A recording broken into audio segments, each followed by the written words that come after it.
am Negan. I am Negan.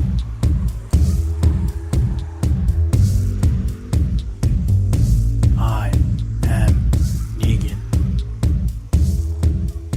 What's up, people? Welcome to another episode of I Am Negan, a TWD Universe podcast. And tonight's episode is based off of Fear the Walking Dead.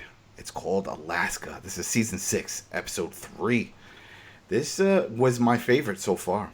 I really liked this episode.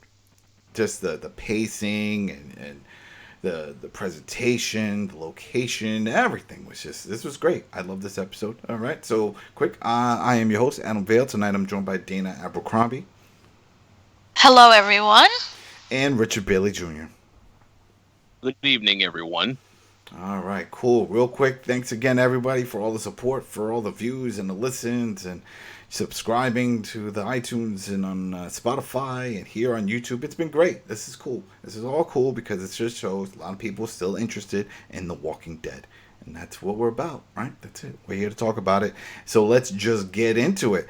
This episode starts off with Morgan, and now he's back with Rachel and little Morgan.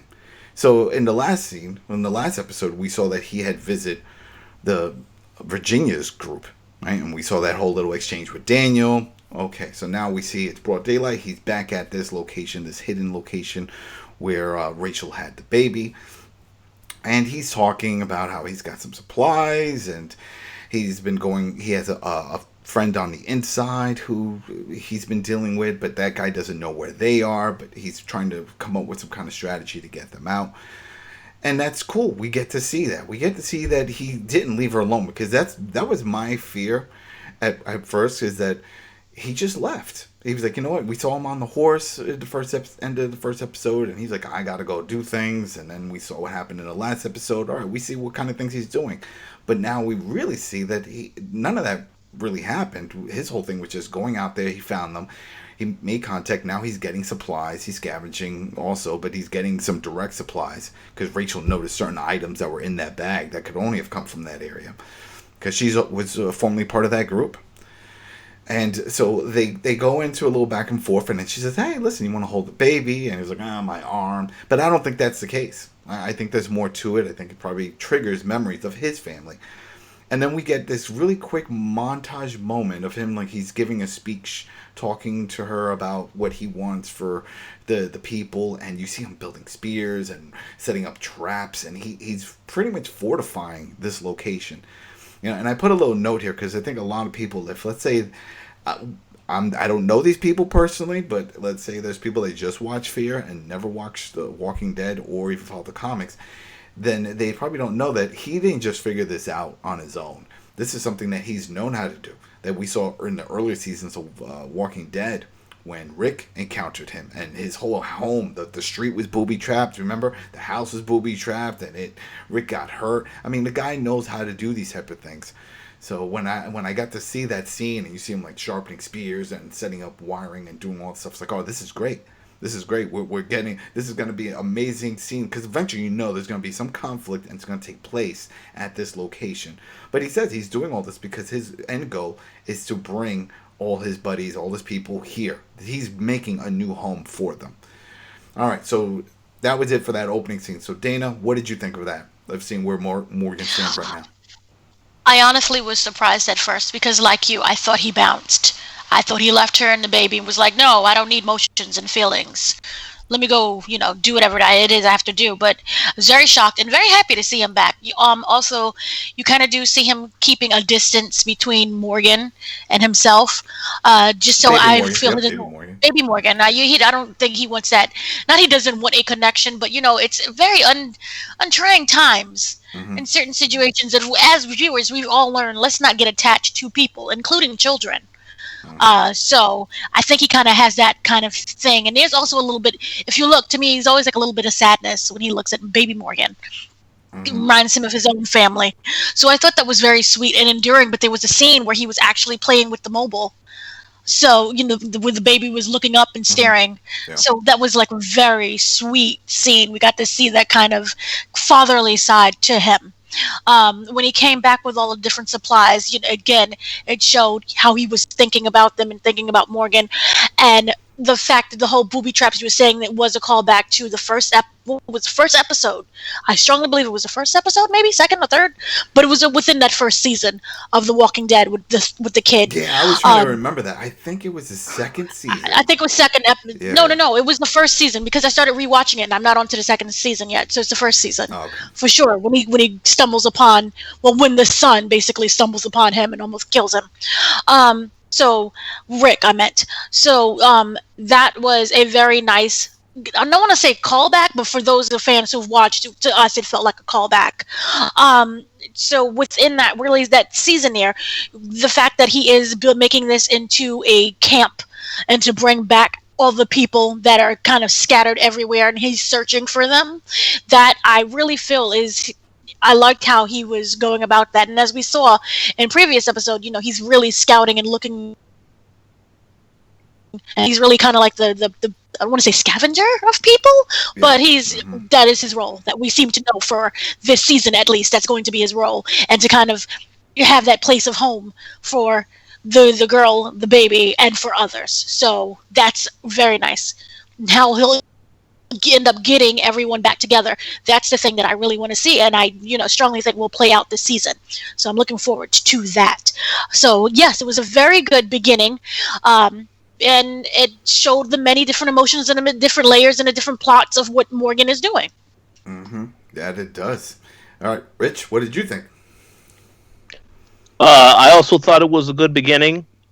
2 points I want to throw out there first and foremost. We know, Adam, that you are typically the one that will watch these episodes and question a lot of things that a lot of people will ignore. So let me just go ahead and address this. When Morgan mentioned that he had a friend on the inside, I think we can all agree that was Daniel. Yeah, that was Daniel. When we saw Morgan, he obviously had a haircut, and we know they have already established in the past that Daniel is a barber. So I assume that they had a scene, but of course that was not shown. And then in that moment of when they had those scenes, that was also probably when he got access to those supplies to bring back. So I just wanted to say that because I think a lot of people, they might question that for some reason, even though I think it's pretty clear. Yeah, I mean, if it's not Daniel, then it's definitely Rachel. Somebody hooked him up. It was somebody. No, it definitely was Daniel, because Rachel is the woman who she was surprised that he brought the supplies, and that actually goes to my other point. You see, yes, the goal is to bring everybody back there, because that is a place of a safe haven. But you saw how Rachel's reaction was when Morgan told her, yes, someone on the inside. And I have a fear that something might happen to Rachel because, again, we already know what's going to happen if Jenny finds out about this place. Yeah. And everyone would like to believe that it'll be a happy ending, but this is The Walking Dead still. So I just want to... no, I'm sad. And not only that, I'm sure some people will be like, oh, this is perfect. They're just going to hook up and they have her little baby Morgan. But he even mentions Grace again. He's still hooked on Grace, even though that's not his kid that she's carrying. He's still hooked on Grace. So, and he brings that up in his little speech that he was giving Rachel. So it doesn't look like he's going to fill that role, but maybe he'll just be there for her. And I'm just glad to see that segment, that little part of episode 1 with her and the baby, that wasn't forgotten. That wasn't like, oh, during my journeys I came across this woman who gave birth to a child. What happened to her? I don't know. I left her in this protected area. Does she have supplies? Whatever. Don't know. I got my own agenda. So. Oh yeah. So yeah, it's good to see the scene to establish that he hasn't forgotten about that character. But I do want to give people a cautionary tale here, is that you saw how concerned she was when she thought that these other people knew where they were at, and obviously, up until this point, Morgan has outsmarted Jenny. But there will come a point in time in this season when Jenny is going to do something that's going to make it's going to be something that Morgan didn't anticipate. So we just have to wait and see what that is. I just hope it doesn't mean that they're going to actually kill Rachel. Well, the one thing we do know for sure, and that was from the first episode of the season, that Isaac told Morgan, no one else knows about this. that he was the only one to find it, and that him and the Rangers used to always do their rounds, and no one ever paid attention to it. So when he saw it, he knew this was a great hiding spot. So that's great. So it's not on the radar. It's not like, oh, this is one of our spots, but no one ever really comes out here often. No one knows about it. And they want to just emphasize on that in that first episode, so that in that way we don't think that, oh, well, we're going to see some Rangers just, gallop out, just moving around. And it's like, oh, wait a minute. Oh, we haven't checked that area in a while. No one ever goes here. All right, so the next scene. This is a fun one. This whole episode. I really like this episode. Really liked everything about this episode, because here it is. Now we have Al and Dwight together, and the opening scene is through the camera lens. It's like an FPS, the first person shooter here. So we're seeing through the point of the camera, which is what we used to see before whenever they would do certain segments with Al. And she's following Dwight, and she's looking. You hear walkers, like, and he's fighting them. Well, he's killing them, giving them the true death. That's what I like to call it, because they're already dead. So he's killing them, and at the same time, he's picking up their IDs and calling out where they're from, different areas. Like, oh, this one's what was it? It was Arizona, and it was another one from another area. And he was like, all right. So he was like, what do we do now? I was like, well, we just got to keep going. And they're trying to figure out. And we find this out on the walkie-talkie, because once they clear this first floor and they're looking around, they're like, all right, we find out that it's in a funeral home, and they call in that they want to head back to the rally point. And the voice on the other end says, nope, you guys need to keep looking. You need to find out what's going on, what killed them. And at first I was confused by this. I'm like, what do you mean what killed them? We know, and I put this in my notes. I mean, they should know this. I know in the Walking Dead proper series we know is that once you die, you turn. And that has happened in Fear. We've seen people die and turn. So what are they talking about? Well, I guess at some point, maybe I missed it. Did they mention that these people were okay and got sick? They're really worried about... was... Dana? Sorry, bubonic plague. It was the bubonic plague. Yeah, no, we find... She confirms that later on in it. But I mean, at the funeral home. We don't know this, because then he was like, this is where Al gets frustrated. She was like, listen, I just want to start searching for people that are alive. I don't care about how people died. And he was like, hey, well, this is what we got to do. Let's just get this over with. So let's go upstairs, finish that. So she goes upstairs, and while she's up there, you hear more chatter on the walkie-talkie, but it's a different voice. And it's different coordinates, and they're talking about going to a different location and going to another site. Oh, what was the name of that site? It was another drop site that they were talking about. And while she was listening in on this, you see another walker come in, and this one looks pretty fresh. And it was weird because it looks fresh, but then she walks toward it because she was some distance away from it. But yeah, she walks toward it, and then it pushes her onto that table that's there. Dwight comes in, kills it. Puts it down, and then they're looking at it, and he's like, man, what's going on with this? Why does she look this way? And he's like, oh, well, she's been embalmed. This is a funeral home, so it's an embalmed body. He's like, oh, why would they do that? Wait, he's never been to a funeral? I mean, that's what you do to keep it fresh, so that way you guys, especially at a wake, you can pay your respects and move on. And they're there having a conversation about this, and he finds beer. Now, did you understand the whole thing with the beer part here, where he starts talking about the beer lady? Did this trigger anything? Rich, Dana? Only thing that it triggered was that to me, remember, we just watched World Beyond, and it seemed like everyone was obsessed with beer. Yeah. But other than that, no. No, right? Because I was like, as we get further in this episode, they keep referring to later on a certain character as the beer lady. I was like, but how do they know that she's the one placing the beer? That I don't know. But anyway, it's still part of the scene, and then I'll get your thoughts on this, because we're doing it scene by scene. This is all I have in the next scene. They go outside after clearing that area, and they decided to start drinking this beer. The beer tastes like crap. Yeah, it's old beer. They both agree, and then Dwight cracks a joke that it tastes better with pretzels. Everything tastes better with pretzels. And there's some chatter again on this walkie-talkie. He doesn't know the voices. He hears it. Same thing. It's talking about going to a rally point, or not a rally point, but a drop point, another location. And he's like, what's that? And she's like, she's keeping secrets again. And then she finally clears it up. It's like, I remember that girl with the helicopter last season. Oh, yeah, I remember that. Well, this is her. I think it's her. and they seem to be doing these drop points, and she was playing with the walkie-talkie on different channels, and she just picked up on it. And so she's been listening, and what she would really like to do is find her and go out there. But she doesn't know how to do it. And then Dwight was like, hey, I know how we could do this. We'll find a walker, I'll kill it, and we'll just make it look like you, and I'll film it and just say, hey, look, this is it. This is what happened. She died. And I don't know why. That sounded like a great plan to me. But somewhere along the lines, they're like, no, we can't do that. We got to check in, the whole thing. And he's like, you know what, fuck it. Let's just go do this. Let's just go find, if you think this is and they call her the beer lady. And that's the part right there. They start calling her the beer lady. I don't know where they get that from. Maybe she mentioned it on the walkie and I missed it. But, right? That's the thing. I don't know why they're calling her the beer lady. The only thing that I can remember in regards to the beer was, remember Jim, and he was the beer guy.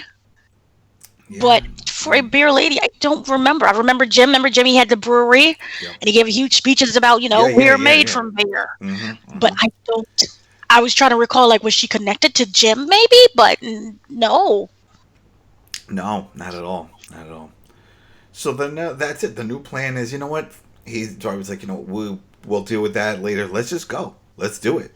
And it's like there's the old saying, it's like live for something or die for nothing. And it sort of makes sense because here it is, their job from Jenny is that they have this film, they go out there, they film what's going on in these rooms, killing them, clearing them, just trying to discover what's causing it. Because at this point, we don't know what's infecting these people and getting them sick and killing them. Because it sounds like this was one of their locations, part of their group, and they lost contact with them, and when they go back, they're all dead. So it's like, okay, this is it. So, Rich, what did you think about all this? This whole scene here, the introducing them for the first time this season, Dwight and Al, and their new job. Well, first and foremost, in regard to the comment about the beer lady, we will get into that later because I feel that question was answered at the end of the episode, but I can't jump ahead to that scene because we're not there yet. So, but you agree, we'll get to that later. We didn't hear anything. It's only because when he found the beer. Yeah. No, I know what he's talking about too, but I'm just saying at the beginning when he said he found beer and then he even starts referring to her as the beer lady, leading up to that, not knowing. How do you know she dropped the beer off? How do you know that's connected? That's what baffled me. I didn't know. No, that probably was a conversation that Al had with Dwight last season. Maybe. I mean, I don't recall the specifics because she didn't really say too much about that, about this lady. All we know is that that's a lady she has been looking for. But as for the scene itself, it was good for them to show, again, what these characters have been up to. What I especially like about this episode, as well as all the other episodes, is that the other storylines are still there behind the scenes, building to something else. Because one thing that you forgot to mention is that in that beginning scene, as they were looking through the house, once again, we saw the end is the beginning spray painted on the wall. We saw that, and that's a callback. Yeah, I saw that in the office building. I didn't see that in the house. I saw that in the office building because then even later in the episode, she calls back to this. She was like, "I think the people that did this are the people that spray painted in the lobby." Yeah. Maybe it was. I mean, I could have recalled that they saw this way before they got to the office, but we'll see. But the point of the matter is that, again, it's a reminder that the mystery behind these people is still a part of this, because every single week we get some type of, further information about what's going on with this group. Because last week we saw that, they explained more about the key, in terms of when Victor got access to the key. But they still are not, it's still very vague with the details. But I like how every episode they're still having a layer of that question get answered to some degree, or you're just getting more information. So it's building to something that we're going to find out as the season progresses. Yeah. It's definitely, we'll definitely find that out. Yeah. All right. So then now they are navigating to this drop point, this drop site. And from what she understands, that this is where the helicopters land. There has to be a landing pad somewhere. And as they approach this location, they see it's an office building. It's a large office building. later on, and I'll just say it now. We found out it's 32 floors, so it's a fairly large building, and it's something rare that we see in the Walking Dead universe as a whole, that they actually go into these type of buildings. So as they approach, you see there's one walker in the front. It's growling and stuff, and Dwight just stomps it out. It's like, all right, whatever. But in traditional fashion, what they've been doing in this episode, he takes a look for the ID, sees the ID, and he says, oh, Alaska. It's like, oh, okay. It's like, all right, there you go. And he sees that as a positive sign. He's like, oh, this is from Alaska. I don't know why he sees it as a positive. I don't think they're in Alaska. But that's what he had mentioned. I wrote that down with a question mark. Why is that a positive? I don't know. But they enter the building, and this is where when they enter into the lobby, they put on their flashlights, and that's where they see this. The end is the beginning, and that's up on the wall. And I'm like, all right, what does that mean? And Al was like, oh, well, everybody gets metaphorical during this whole time, you know. They start thinking about what's really the meaning of life when everything is falling apart. You know, so. Real quick, what did you think when you saw that? Because I think this is key, because now this is tying in from the end of episode 1 with the spray can. So once you see this, what did you think, Dana? The end is the beginning. Once you saw the spray can. Yes. And remember, that was also teased during the episode where we saw it was on the submarine. I think that this is going to be something that is key. Remember, we're getting the different coordinates, and she's talking to the people on the walkie-talkie. Yeah. And the different channels. I think that this is going to be another group. I think that this plays some form of significance. Maybe not necessarily the end is the beginning. The beginning is the end, because we all know that, you know, just in general. But it may, okay, maybe I'm putting on my little conspiracy tinfoil hat here, right? Mm-hmm. So remember how remember there was the warehouse, and we were like, you're building an army? And we have to find the key, and the key is within you, that whole scene there, and they have the people going through the warehouse with the zombies. Mm-hmm. Okay, I feel that somehow this group that we don't know of, that has the beginning is the beginning with the submarine, somehow this is something that belongs to a much larger picture, that maybe, oh gosh, I forgot her name. The one that Virginia is kind of, you know, not maybe she's someone who she's talking to, or maybe that she is looking for, because we don't fully know Virginia's full game, and I don't trust Virginia in the sense that she's telling us everything. Yeah. So I strongly feel that group with that submarine thing is going to tie this whole season in together. We have Morgan, who just wants to build a home and a settler and wants to have the family all together. We have Virginia. She is searching for something to build an army.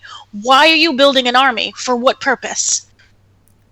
So I feel that then we have sprinkled in with other people looking for other people. I strongly believe that this is going to be some form of an overarching thing where we have to battle towards something. I'm not saying that it's another group of magical walkers. Remember, like we had the Whisperers in the regular Walking Dead. Mm-hmm. But it is something that is maybe a larger threat, maybe who knows something. Remember, we have the helicopters, the black helicopters again. That, and then also again the Civic Republic, right? Remember the CRM? They stated this in multiple interviews. This is all connected. Fear and even a Worlds Beyond, even though it may take place in different time periods and stuff, the groups itself, I believe, is all connected. So tinfoil. No, I agree with that. Rich, what do you think of this? The meaning of this sign? Because at first, I'll just give my little thoughts on this. I was like, oh, maybe this is it. Maybe this is where they're based out of. Maybe this is all connected on that. And I didn't see it as what we'll find out later, but I really thought, well, just like what they put on the side of the submarine, and we assumed that was their base, I figured maybe this is one of their locations. We're going to find these people here. The end is the beginning. That's the name of this cult that I'm thinking in my mind. And you get it? And this was their building. It makes perfect sense because it's 32 floors. It's a huge building. I was like, yeah, why not overtake an entire building? So that was my theory right there. Rich, what did you think? Yeah, I mean, I do believe that it is a rival group that, with all the stuff that Virginia said about building an army, I do believe that there are people that are opposing enemies against Virginia, and those are the ones that are coming back after them. Now, who that is to be determined. We will have to wait and see. But at this point, I just think, like I said previously, they're just leaving the viewers clues as to let you know that this is a big threat that's coming. Because again, like I already mentioned, Victor got the key last week, and that key, those keys are connected to the people that have these keys to get access to whatever it is that they're trying to get access to. So, like I said, I'm gonna just let the storyline play out and see where it's going. But yeah, I just thought this was just a clue, an Easter egg, just so that you can remember this later when they reveal a lot more. And I also wonder, the sister. There's something about kids, and they're nosy. They always know information, and I wonder if the sister, could be the one who knows more than what's really going on. Oh, Virginia's sister, who's like, I can't stand you guys. Let me, help you because my sister's crazy. Why is she crazy? What's going on? I don't know. Yeah, why not? Yeah. All right. So then now we're inside the building, and we have Al and Dwight, and they're going up one of the stairwells, and you can clearly see they point this out, and it's the key thing to mention. It's once they hit the 5th floor, they start hearing a lot of noises, a lot of walkers, right? And on their way up, they open one door and they kill some walkers that are in there, and you see rats. They emphasize that there's rats there. I didn't see any other real reason to keep zooming in for the camera work to zoom in on the rats at the time. Because I'm like, all right, well, there's rats. It's a building. There's dead bodies. It's chowing down on something. Whatever, But still, they go up further, try to get past the 5th floor, and then they see there's all this furniture pushed up against a doorway there. There's all these walkers there on the other end. The walkers notice them, and just like for fresh food, they start really pushing to get through. Some get through. They run. Dwight and Al run back down to the 5th floor. Open up the door, close it, slam it behind. They start doing that whole little thing where they're trying to fight off these walkers that are trying to break in. But then they fortify that door to that floor. And just when you think they're cleared of danger, there is a man and a woman. And I don't think she ever acknowledges her name or the man. And the woman is holding a gun, pointing at them. It's like, who are you? What are you doing here? And it's like, all right, this is it. In my mind, I'm thinking, all right, this is that group. The end is the beginning. We found the cult. I was right. These people are here. And she also noticed, she was like, why are you filming us? She said, and I was like, oh yeah, that's right, because they have their body cams and the whole thing. They film everything. It's like, well, and she starts throwing a lot of questions. She was like, are you with the people upstairs? Or this and this and that. It's like, no, we're trying to get to the roof. Listen, we're not from here. We're trying to get to the roof. And the woman says, hey, don't even bother going up there because they don't care about you. They're not here to save you. And I was like, how do you know this? I was like, well, then the other guy speaks. He said, well, we sent one of our friends up there, and they killed him, and they threw him off. And she was like, yeah, I know. And this is what the woman's saying. She's like, I know. I saw them I heard the shot, and I saw them throw him off the roof. And then, in my mind, I'm like, oh, that's the guy they saw outside. The walker, the dead one. I was like, this is it. This is perfect sense now. It all makes sense. So they go in a back and forth thing, and Al is like, listen, we're just trying to do this. We're trying to get help. We're trying to figure out what's going on. We're not part of that group. We're sort of part of another group. But then she's also trying to say, well, our other group won't really help you either. So this is another little quick scene that I didn't really understand why they decided to do this, but then they explain it. She says, all right, she tells the woman tells the man, we're going to put them in the office, lock them in the office. They lock him in the office. And the main reason why is so that way the woman and the man can watch the tapes. Because then she comes back in and she's like, all right, we watched the tapes. This is really what you're doing. You're just going and filming this type of stuff. And she's like, yeah, people are getting sick and dying. This is Al speaking. And we're just trying to figure this out. And she's like, well, then we need your help. And she brings him further down on the 5th floor in that area there, and you see a bunch of people are sick. They're coughing and doing this stuff. And this sort of threw me off because I'm like, well, yeah, they're converting. They're turning into walkers. At this point, don't you know about this, how this works? You put them in another room. I still didn't get it in my head that this was something more than them being bit, because the woman sort of explains it. She was like, they got bit. Did she say they got bit, or they're just getting sick? They were just getting sick in the office. This made me, I had a different theory completely than yours. Yeah, so she was like, all right, they're just getting sick. And you see a lot of them, and Al gets close to one of the guys. He's just like hunched over on a table, and he looks horrible. And it triggers something in her head. And remember, she was a field journalist. She traveled all over the world. This is what she did. And that's why she filmed everything. And when we first met her a few seasons back, that's exactly what she was doing. She was documenting. So she pulls Dwight aside and she's like, we got to get out of here. It's like, what do you mean? He's like, I've seen this. This is the bubonic plague. He's like, when I was over in Algeria, I saw this spread. Look at the bites on the neck. The rats. This is it. This is how they're getting sick. This is how everyone is getting sick. So then this links back to the their opening scene where they're at the funeral home and those people and how they got sick. The rats, because there was rats there too.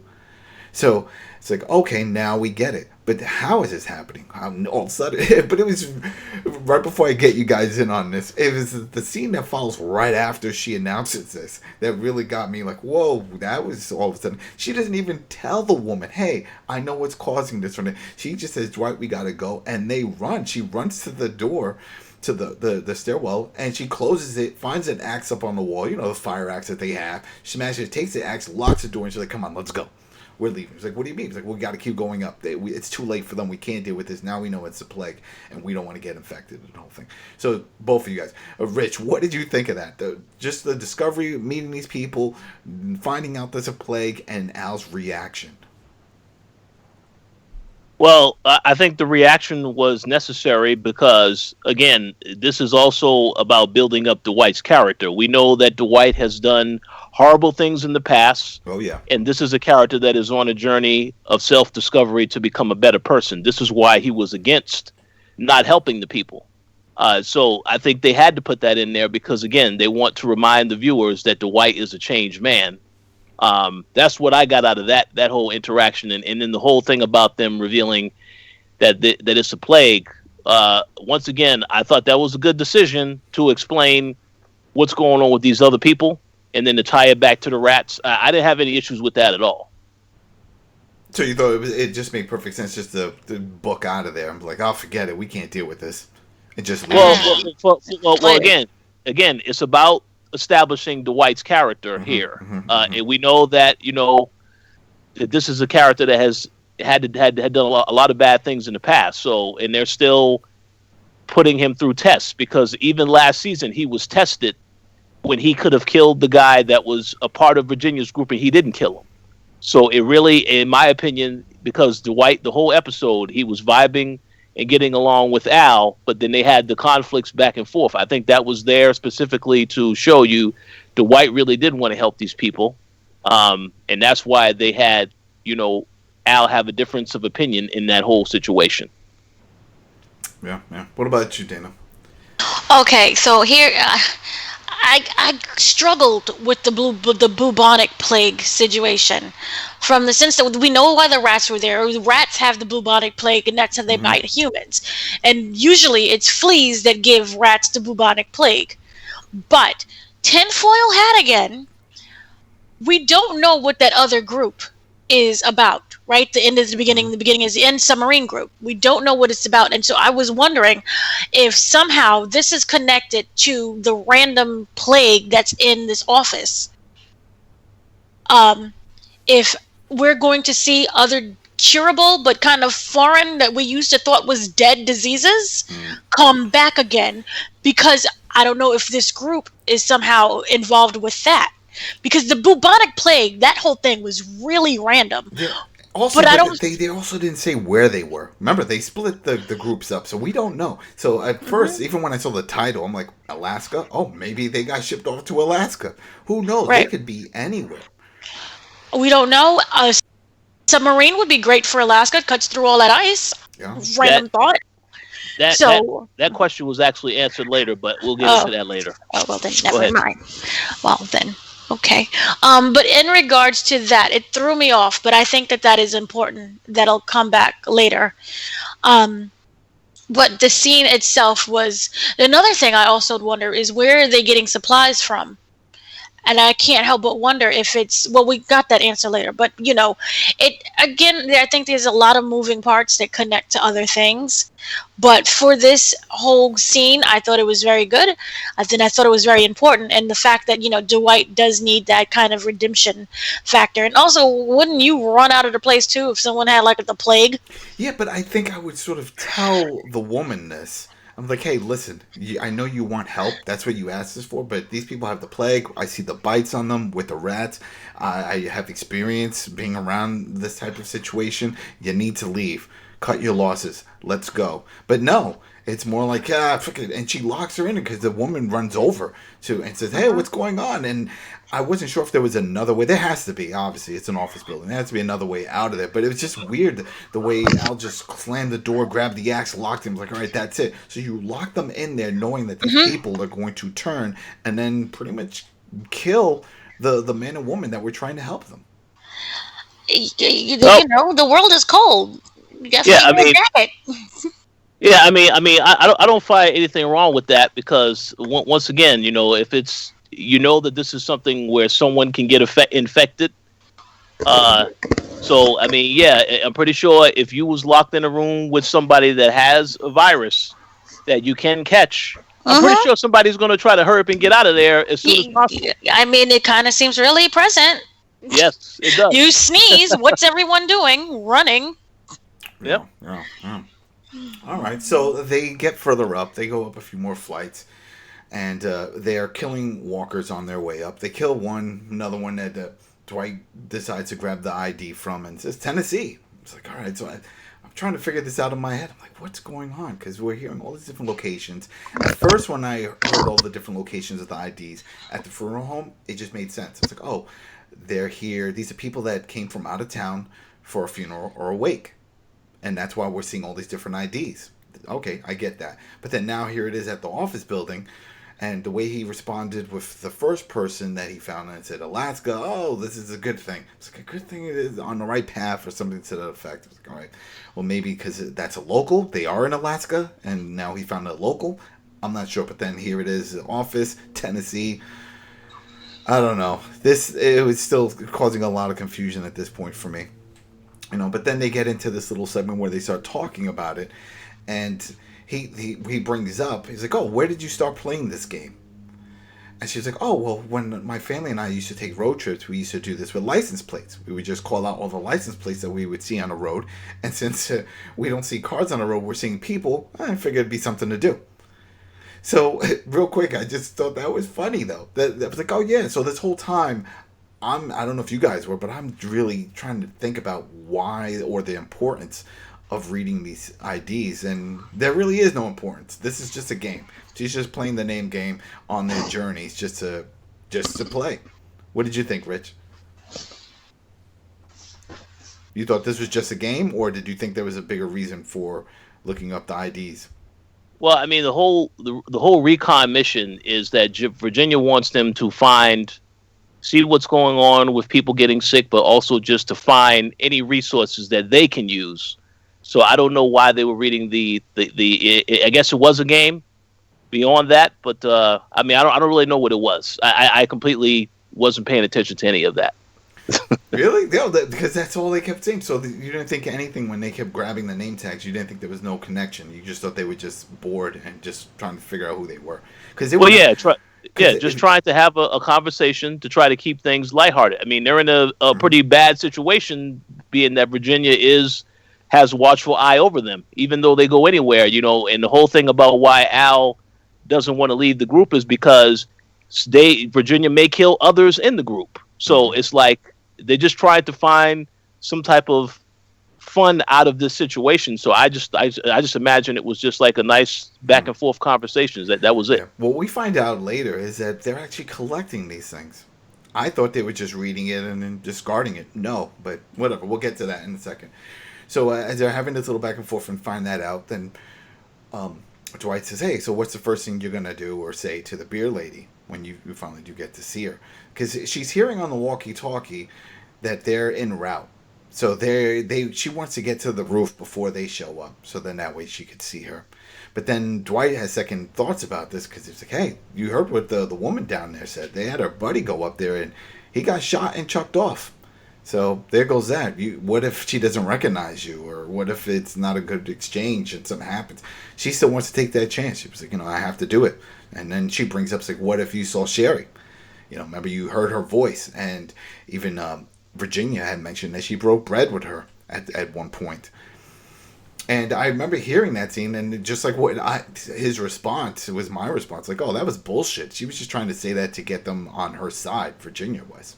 And that's what Dwight says. He was like, I don't believe any of that. I think it was all BS. She was just BS. But I was like, but you heard her voice on the walkie. And then you recall that. We can recall that whole scene. Like, we heard a voice. I don't know if that was her voice, Sherry's voice, but yeah, it was a voice. And he even brings that up again. Like, well, I was dehydrated. I was tired. She was on my mind. It just came up. So maybe that I didn't really hear it. So anyway, they're trying to figure out a way to get up. Right? A lot of these areas are blocked off. There's a lot of walkers throughout this building. And she finds just a regular, what you call it? What's the sheetrock? Just a regular sheetrock wall. She bangs on it and realizes it's pretty much, it's hollow. So she makes a hole. She said, come on, we can break through. So they get through it, and now they're pretty much going through the guts of the building, where the pipings and stuff are. Since it's an office building, these little spaces are much larger than in a normal house. So they're climbing up the pipings, and they're climbing along one of the pipes, and as they're climbing along, she notices there's a bunch of rats up here. Tons of rats. I mean, they show it. The first thing that popped up in my mind was Indiana Jones, and Indiana said, oh, rats, because, he hates rats. But she keeps bringing this up, are you okay with this, to Dwight. I don't think he's ever mentioned that he had a fear of rats. Right? He never mentioned he had a similar fear like Indiana Jones. He just doesn't like rats. I mean, who likes rats? But whatever. So they start walking through. They do a nice little few shots, different camera angle shots where you see the rats and it looks like they're going in and out. Because at this point, they're on their hands and knees on this large pipe that they're crawling through. Or crawling on top of, I should say. And the rats are in between all over. So once they get through, they smash through another piece of sheetrock, and they get in, and they think they're okay in the home stretch. But there's all these walkers on one end, and so they go running. They close the door, and they're like, all right, now what are we going to do? And while they're trying to figure it out, they start hearing gunshots. But, oh, wait, that's right. Real quick, I wrote in my notes. I forgot this was the key part, is that once they slam that door, and they're discussing things, she notices that he has some bites or scratches, and he didn't realize it. And then he brings up later on, he was like, well, maybe I got it from a sleeping bag or something, when because he did mention that there was a rat in his sleeping bag. We never see that happened off camera, so it wasn't like they had a camping scene, but he mentions that. But I was thinking, oh, that happened right now. It just makes sense. You got these rats crawling in between. But she says he's infected. This is it. Dun, dun, dun. She doesn't check herself, which is weird, because you would think, well, if he didn't notice he got scratched or bitten, well, you probably didn't either. Your adrenaline's pumping, you're going through this, so maybe he should check her out. But anyway, he's freaking out, this whole thing, and then we hear right in front of them all the shooting at the door. The door gets blown in, and it's the woman from downstairs. She's there. How did she get there? We'll find out in a second, but right from this scene alone, Dana, what did you think? They're crawling through the pipes with the rats, that whole thing going on, and then finding out that now Dwight has the plague, or they assume he has the plague because he has some scratches or a bite. It was one of those things that helped to build up that tension, because anytime you have a hallway or your pipes and you're going through a whole thing of rats, you don't know what else is lurking. I mean, before, it could be a zombie, it could be a dog wolf thing, or anything else. So I think they did a really great job there. I'm not too worried about the whole scratch bite thing at first, because not all rats have the plague. Yeah. So I wasn't concerned in that regards, and I don't think he was either. And well, he was freaking out, but she kind of really wasn't. So I think she was okay in that regards, and I think he'll be okay too, if it it doesn't have the bubonic plague. But a really great job at building that tension. Really great job at the hallway thing. I really wish the camera was on because I liked when it gave that effect. Yeah, when it's And like filming from that end. She should, if the, anything, that would have made perfect sense at that point. Documenting time, stamp, blah blah blah. Here it is. We think Dwight is infected. She well, said, maybe what, I two wouldn't put days? that part on because they would probably just kill him. So Yeah, that's true. I That's true. wouldn't announce that, but be like, hey, look, this is what it looks like to crawl through the pipes, and here are some rats, and something's going on, but not that part. Yeah, that would have been great. But other than that, I thought it was just perfectly fine. I just wasn't worried that much about the scratch. Okay. All right. Rich, what did you think? I don't have anything to say about this because it's. I'll say what I need to say later because this is jumping ahead later. So just move on to the next scene. All right. So the next scene we see that's it's a little bit more context to the right before we backed out of that because I didn't want to make note that she did say that he had 2 days from her experience. He had 2 days if he was going to show any signs to get really sick. So they don't know, but they sort of know that he needs antibiotics, and that's something that they don't have right now. And that was another reason why she was like, we can't help these people. But anyway, that woman shows up again. She says that she knows that building because she used to work in that building. And so she knows all the ins and outs. And she says, why did you do this? What's going on? Why don't you help us? You're all about yourself, that type of thing. And she says, listen, you guys, and she informs a woman at this point, you have the bubonic plague, you need medicine, we don't have it. We were trying to just get to the roof. We're just trying to get this done. She was like, well, we need help. And then she just throws this out there. I don't know where she gets this because, I mean, besides Dwight's burnt face, I don't see any early signs. But she said, based off of how your buddy looks, I think he's also infected. How do you know this?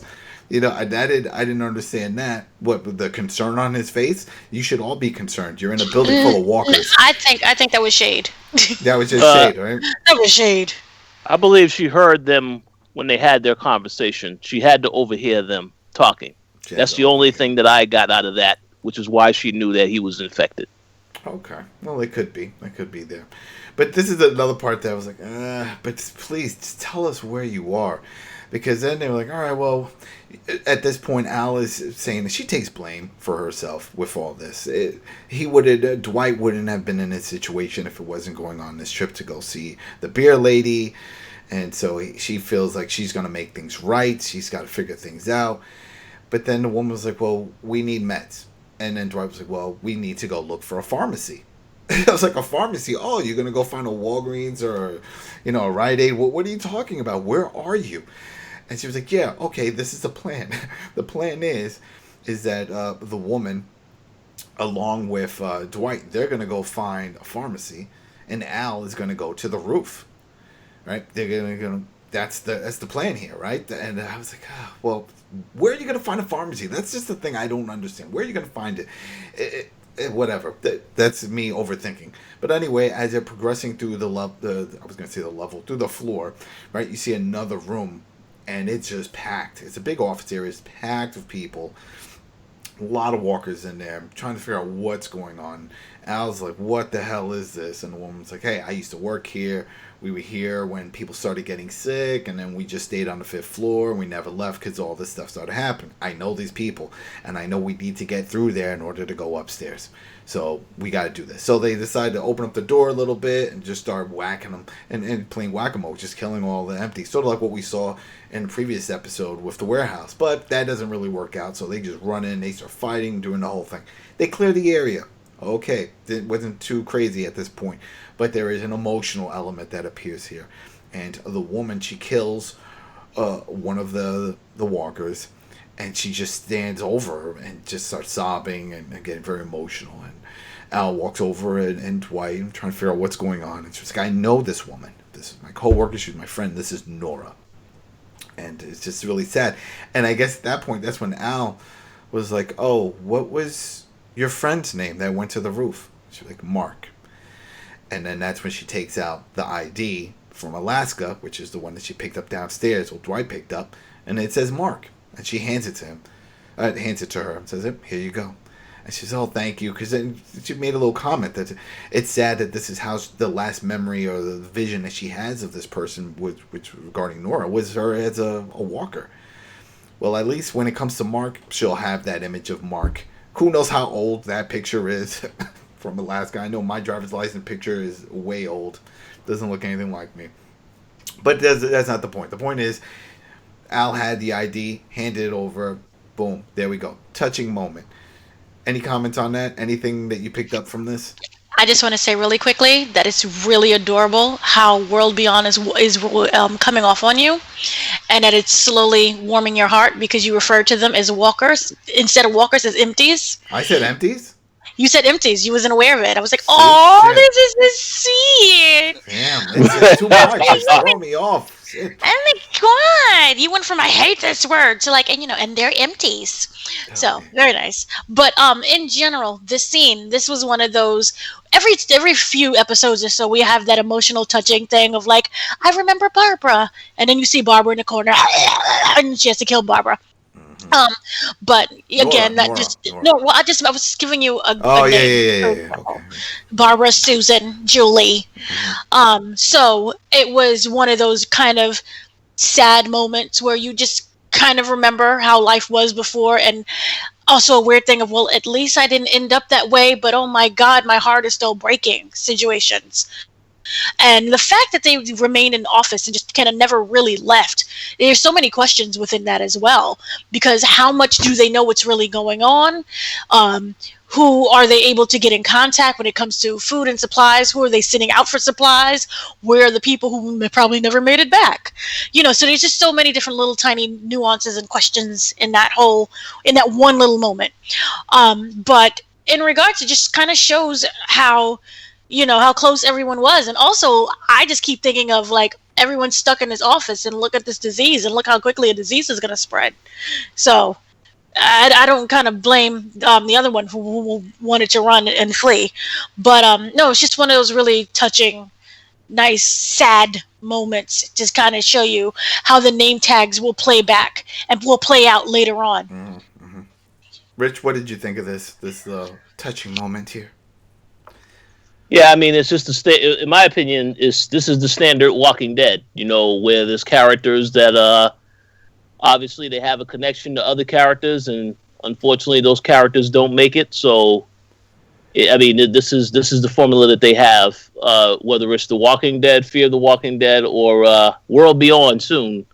So, I mean, I thought it was good. I mean, I didn't have any issues with it, but they had already said earlier in this episode that we had a friend that got shot in the head. So, but when she had to actually kill one of the people who was her friend, yeah, that makes it even more of a personal issue. Mm-hmm. So, yeah. Yeah, I would. Yeah, I have to agree. If I had to kill one of you guys and you were, whoa! I would get upset and I would feel bad. But then if it was Dana, the first thing I'd do is check her pockets because I know she carries candy, and I'm like, yo, I need some sweets.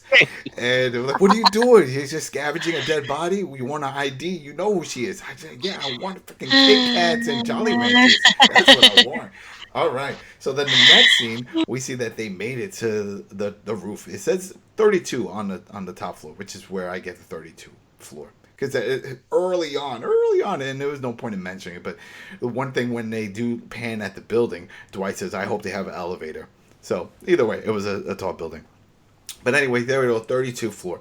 32. The woman then says, all right, this is it. This is where you need to go. Then you're at the roof. Dwight gets emotional, gives her a hug, hopes everything works out for her, because that's it. He's off to go with this woman. They still haven't said her name. Unless I missed it, they never said her name. But he says they're going to go off, find a pharmacy, because they need medicine. So I was like, oh, this is what we're going to see for the next episode. Now it's going to be the journey with the woman and Dwight looking for a pharmacy, trying to find meds and that whole thing. And then this might be the send-off till later in the season for Al, right? This is what I'm thinking. But he says, hey, I left a little message on your camera, because she was going to give him the camera to document, to do all that stuff. Because that's the other thing. They still have to check in with the Rangers. They're still part of Virginia's group. So that's still right now. If you recall from the early part at the funeral home, they were told to keep investigating. They couldn't go to the rally point. They had to keep investigating until they found out what is killing the people.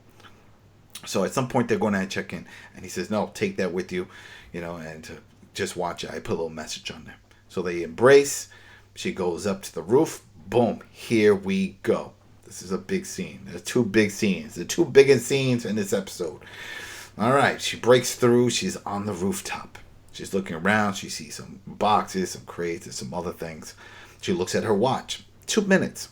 So, from what she recalls from the conversations on the walkie-talkies, doing the math and the timing, that ground 17, that's what I wrote. I think that's the name of that unit, the helicopter unit. They are approaching that site, the drop site. And so, that's what's going on here. So, she's waiting. And I was like, man, this is going to be interesting. See what happens. What happens is not what I expected at all. So she sits down, she takes out the tape recorder, and she does some playback on it, and she sees Dwight. Dwight says, "Hey, I went to take a leak, and I figured this will be the only free time away from you that I'll have, and I just want to say I wish you all the luck with you and your future with the beer lady, and that I love you." And it was very touching. It was very short. And she sees it, and she's like, okay. And I didn't think much of that. I was like, oh, that's a nice thing for him to say. Whatever. They've been together for a while in this group. And like you mentioned earlier, we've seen a huge transformation in the Dwight character. Spanning from where he was with the Negan. I am Negan. Long live Negan. All right. And at that moment, she goes over to one of the crates. She grabs a flare gun, shoots off a flare. I was like, wait, what's she doing? I mean, the helicopter's already coming. What she wants light? Was that part of the communication? Did I miss something else now? That you had to sound off on a flare or something? Nope, that was not it. Shoots the flare. She now starts talking on that private line that she's just been listening in. And she says, yeah, ground 17, pretty much, what was it? Evacuate, just don't even come over here. Just reverse course, that's it. She's a reverse course. And the woman, which is the beer lady, gets on. It's like, who is this? What's going on here? How did you get on this channel? And she's like, listen, everyone here is sick. It's the bubonic plague. They're infected. There's no one to save here. So just forget about coming back. Then, little pause. Woman comes on again and says, hey, are you infected? She's like, no. But just keep going in. It's great to hear from you or hear your voice again. And that was it. And then the woman was like, well, get off this channel. Right? There's something to that effect. It's like, whatever. I don't give a shit. Fine. She was like, thanks for the heads up, but get off this channel. And that was it. And then you see the helicopter just like reverse course and fly back. Or fly away. And so Al walks over to the crates because the woman had said, hey, well, if you look in one of the supplies there, I left some beer. So you could at least drink some beer. So she is a beer lady. That gets confirmed. And so she walks over there. Al walks over there. And in one of the boxes, what did she find? Boom, antibiotics. A whole box full of antibiotics. What is it doing there? Who knows? Maybe they knew the plague was there. And this is CRM. You see, maybe this was it. So she sees it. She lights up. She's happy. She gets on the walkie. She's like, Dwight, where are you? He's like, oh, we're on our way out. It's like, no, stay where you are. I'm coming down. Right, this is it. We're okay. I'm coming down. Okay, so before we go to the final scene, what did you guys think here of this situation of Al? Here it is, has a chance to meet up with this her the beer lady, the woman from the previous season that she had relations with, and she could start a new life. But all of a sudden decides, nope, I'm not going to do that. And remember, she did that before finding the meds. So she still didn't know if she could help Dwight or any of these people, and still decided, I'm just going to ride this hardship out in this bubonic plague building here, and I'm just going to send her on her way. So, Dana, you already started saying, what did you think of this? Corny. Corny? Corny. Yeah, I just don't like corn. It was very corny for me. I was thrown off again at first when the flare went in the air. I was like, well, they already know where she's at. Maybe it was like, I'm not an aviator, so I'm like, maybe it's just an extra signal, like, hey, this is the exact spot. Mm-hmm. But the fact that she turned them away, I did not really fully understand why at first. It was like, oh, well, maybe she's going to just end up choosing Dwight and staying there with Dwight. Or maybe just staying in the office. Maybe she actually was bitten and she thought that she was infected. And that's why she's turning them away. You know, so I thought it was in regards to that. Her getting up to the roof, I was a little scared, but that's just how it is. You don't know who's going to be killed or whatnot. But I honestly thought that she was not telling anyone that she was bit, and that she and her maybe kind of prepared to just go and die and take care of just to Dwight. die with the beer lady. Maybe no. Oh, you mean? She didn't why she wanted to stay? Why did she want to stay? Well, that's why she wanted to stay. Because that's what I was expecting. I was like, after she watched that video, and I was expecting for her to like lift up her sleeve or something and show, oh man, she was spit. She was infected. But no, all right. So I thought it was like, oh, she was bit. She's going to go and try to help Dwight as much as she can, and they'll just die together in that office. Yeah. And she kind of like, you know, came to that kind of resolve with herself. That was the only thing that I can think of. But we still don't know whether or not she was bit. She didn't say nothing. Yeah. But that was before. And then the antibiotics, I thought was like, oh, what a great matter of convenience. Yeah, how convenient. That's what I was going to say. I was like, what are all these antibiotics doing? And then it was like, oh, and then in regards to that, of what are they doing there? Was it the CRM? I know that this is before World Beyond, but we know that CRM is actually a bad group. But in order to get people to trust you, you have to do good first. So maybe they are dropping, you know how you just like drop off and in hope that something is happening? Yeah. So you drop off at different sites. Oh, here's a building. Maybe there's people trapped inside. Here's some supplies. See, and you just, I thought about that, but then when we started hearing the chatter on the communication from the walkies, it sounds like this is how that group gives supplies to each other. They never actually go into the buildings, which is why when Mark, the Alaska guy, went to the roofs, like, hey, we got people downstairs, they don't give two shits. They shot him and they threw him off. They're like, no, that's not what this is about. We're using this so that way we don't have to go on the street level to get infected and deal with people. So they have these spots, these helipad spots, and these are their drop spots. And then so this helicopter comes, drops supplies. Another helicopter comes, picks up those supplies. That's how they move things around. Right. You know, so that explains, I guess, why we see antibiotics and stuff up there, because like, oh yeah, well, that's for the other group. That wasn't for the people downstairs. Right. Yeah, and it kind of sucks that they don't care about expanding their group, because you would think it's like, this guy Mark shows up, hey, we're okay, or maybe at the time, I'm assuming it was some time ago because he was all zombified, but I'm assuming some time had passed when that happened. So they were still healthy people down there. They weren't all sick. Well, you expand your group, you open it up to more chaos, there's more people to feed, there's more antibiotics. No one wants all that headaches. We've seen it with a ton of zombie plague movies. Oh, yeah. That's not always a good thing. So let the other people fend for themselves. That's it. Rich, you got anything to say in this part? Yeah, there's two comments I would like to make. First and foremost, when Al had the conversation over the walkie-talkie, she didn't say, no, I'm not infected. She said, I might be. I'm not sure. So, in my opinion, when her telling the lady to go back, this is a redeeming quality from what happened earlier in the episode. Because when she wanted to get out of there immediately with Dwight, that was a selfish act. You had criticized earlier, why would she do that? This was the redemption of that, because she said, well, I'm not going to have you come here and risk the chance of you being exposed to this virus.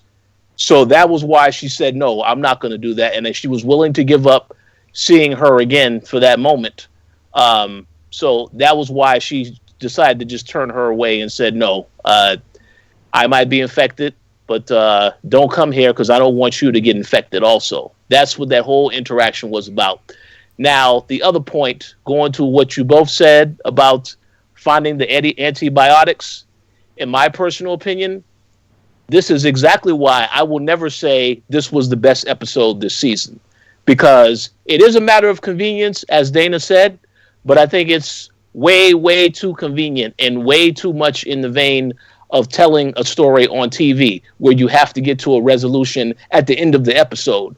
Unlike with the regular Walking Dead show, where you have a character like Ezekiel who has cancer and still has cancer.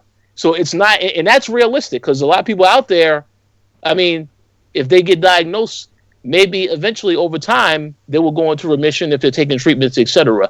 But in this situation here, if Dwight has this huge infection, all of a sudden it gets resolved at the end of the episode. That was why I didn't like that, because I feel if the character got infected, that probably should have been a lingering thing to keep people guessing what was going to happen to the character throughout the season, because the character is not well. So when Beer Lady said, all right, there's a bunch of supplies there, and in the supplies there beer, where did you think those were in the supplies? What items did you think were in the supplies?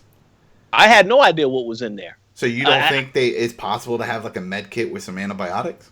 Well, I do think it's possible to have a med kit, but what I'm saying when I say it's a matter of convenience is that I don't like how in this episode you reveal, okay, Dwight is infected, and within 20 minutes later, now all of a sudden, oh, we got a cure though.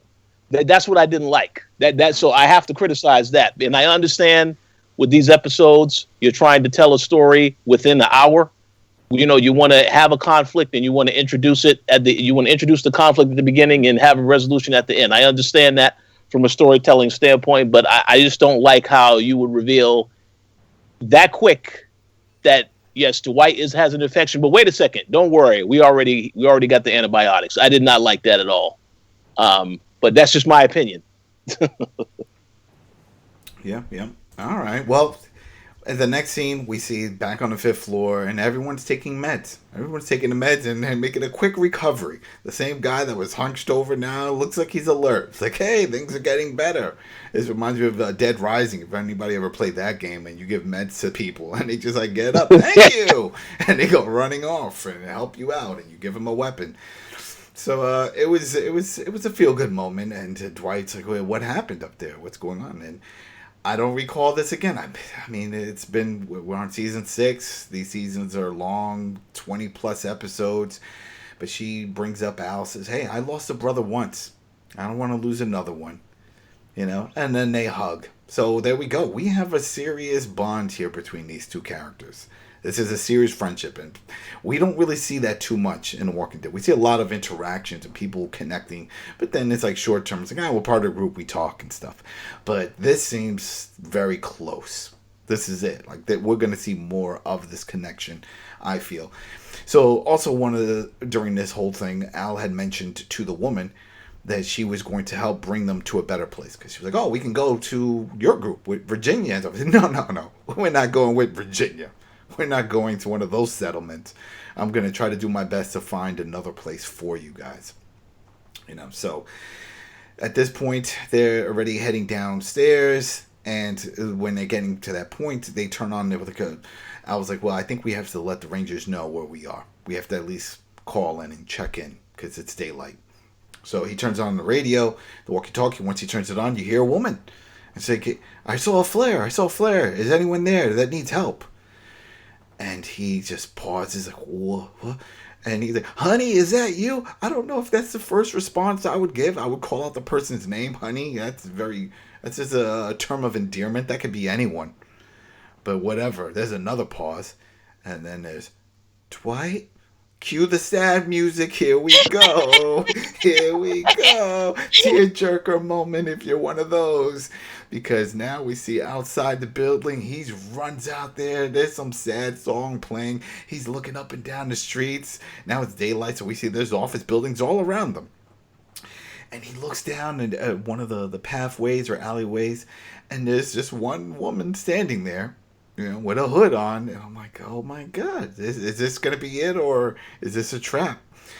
And he looks and he goes running, and the sad music's playing, and he's running and and it's like, oh no. And he gets to her, and then he lifts her head up. I'm surprised she even lets him touch her or whatever, but still, I was hoping she would run at him too, right? That's the husband. Wouldn't you think of like you're both running? It's like, I'll just let him do this. I'm tired. No, too corny. Too corny, right? I guess so. pick her up and spin around in the circle and like do that stuff. But anyway, he lifts up her head up, and sure enough, it's Sherry. We haven't seen her in a few seasons. Especially we have not seen her at all in Fear. That was from Walking Dead, if you remember. That's part of Negan's group. That was actually Negan's wife. What the hell? What's going on here? But that's a whole other one.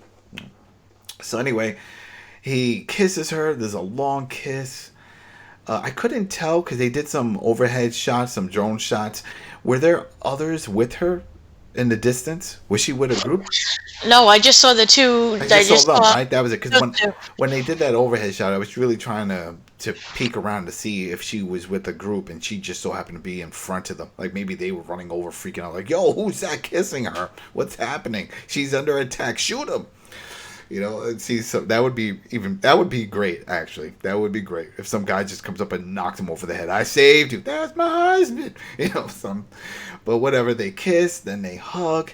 Then there's a quick scene back to the office building. You see the woman and Al run out. They see this Kool-Aid smile on Al. So they go, "Oh, look, there they are. This is a happy ending. It wasn't for me with Beard Lady, but look at this. He found his wife." And poof, there we go.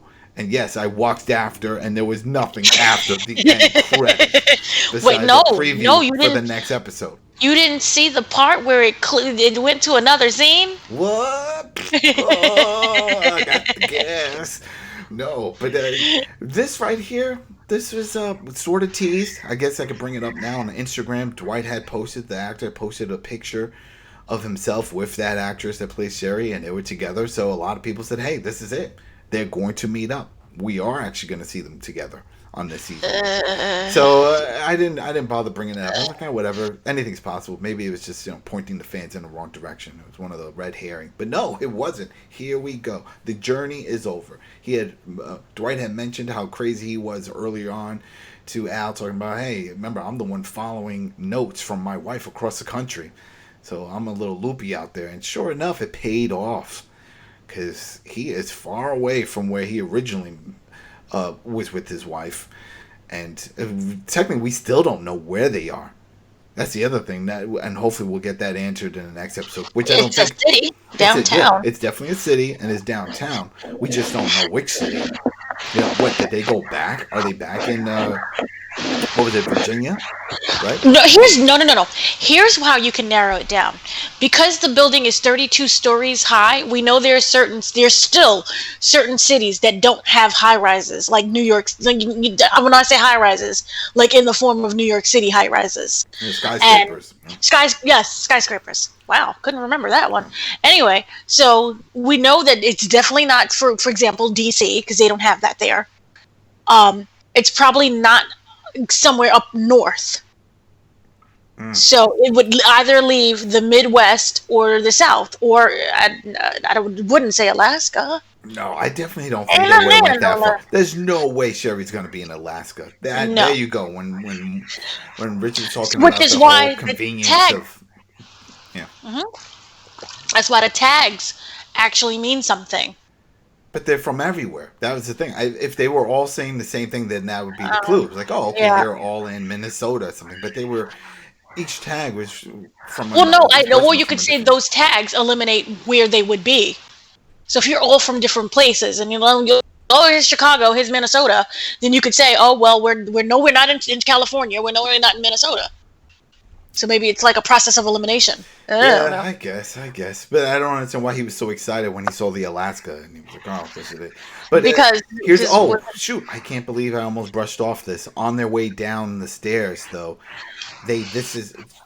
Al starts thinking that this was not an accident. This was not a fluke when it comes to the rats in the building. And he was like, what do you mean? And she was like, this doesn't just happen.